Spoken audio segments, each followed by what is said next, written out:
turned up, and I'm going to pass you to Barbara as representing the start of the centre, or very near the start. Indeed, yes, yes.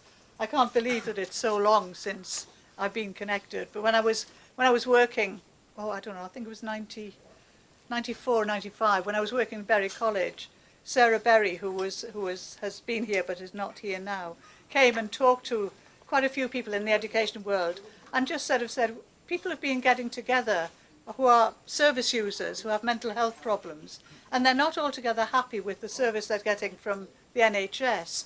So they then had an idea about what it was that they really wanted to have.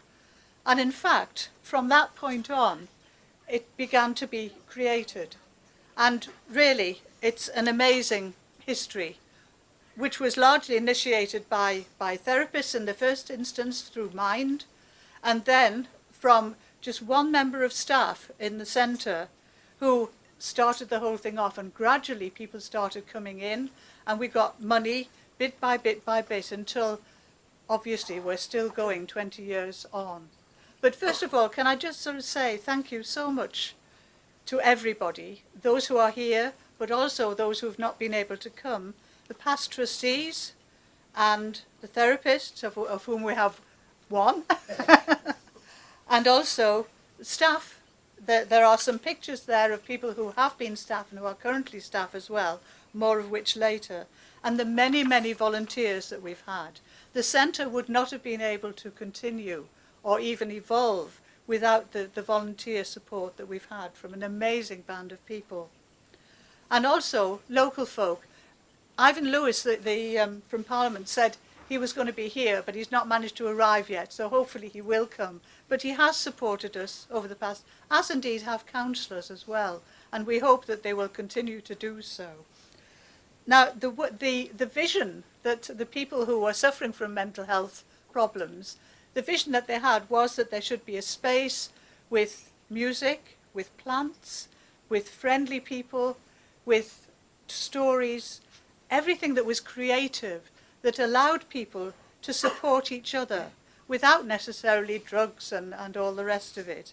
And in fact, what was created was the most amazing space. I don't know how many of you will remember the centre where we used to be, but it was a beautiful building which was improved and improved and improved by the members, the volunteers and staff, and also the funding that we got from many, many different people.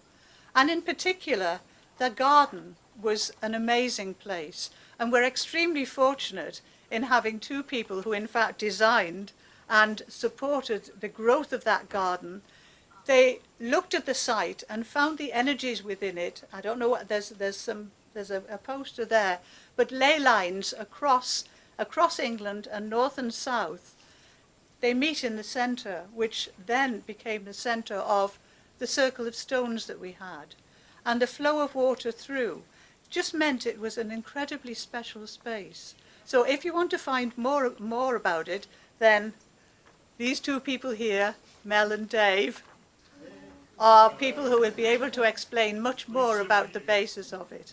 And it just made it a most incredible space. And I have to say that fortunately, those stones, even though we had to leave them, they are in fact being used in another place, in a garden, which we're really pleased about. And the interesting thing is that those stones came from the old hospital as well. So there's been a continuity about health giving, we hope. So the immediate and apparent success and innovative way of working with people was what we did, which was creative art, painting, music, gardening, complementary therapies, and self-help strategies in groups as well, to help people help themselves, as well as helping other people as well. And this allowed the centre to grow from one member of staff up to as many as 8 as well. And at various points we've had a lot of funding, and at various other points we haven't. And in fact, the success of the work is confirmed by the sad point that we came to a particular point where we had to get rid of staff. Sorry? About 10 years ago. About 10 years ago, Yes. yeah. We had no staff. And in fact, somebody who is here, Maura, and a group, the trustees, managed to keep that place going through managing it. And eventually we got some money, and we were resurrected in terms of security. I was going to say, but you didn't tell me at interview that was the situation. But aren't we happy that we got you?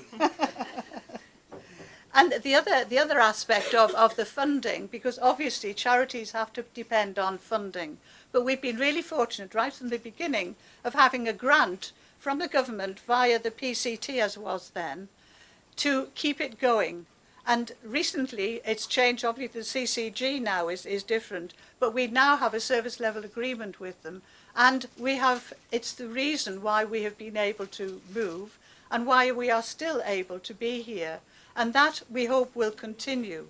They certainly seem to be happy with what we're doing in that they keep renewing the grant, so let's hope that that continues to be the case. And I think we can prove that we do help people, because the number of people who have come through our centre and who have become trustees or who have become volunteers just gives evidence, I think, of the support that we can give and the confidence that we can help people to cope with what often is very difficult situations for them.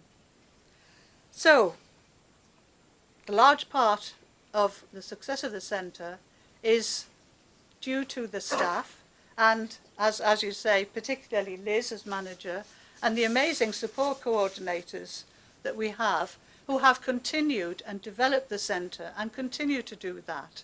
And they're sitting at the back there.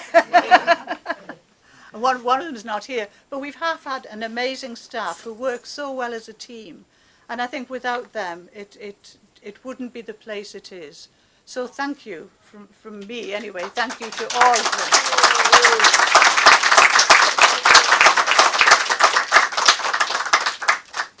And there's a television. There are clips. Are there still going with support? The comments that people have made in support of what they get from the centre, and I think that gives us our satisfaction and our pleasure in that we can be positive.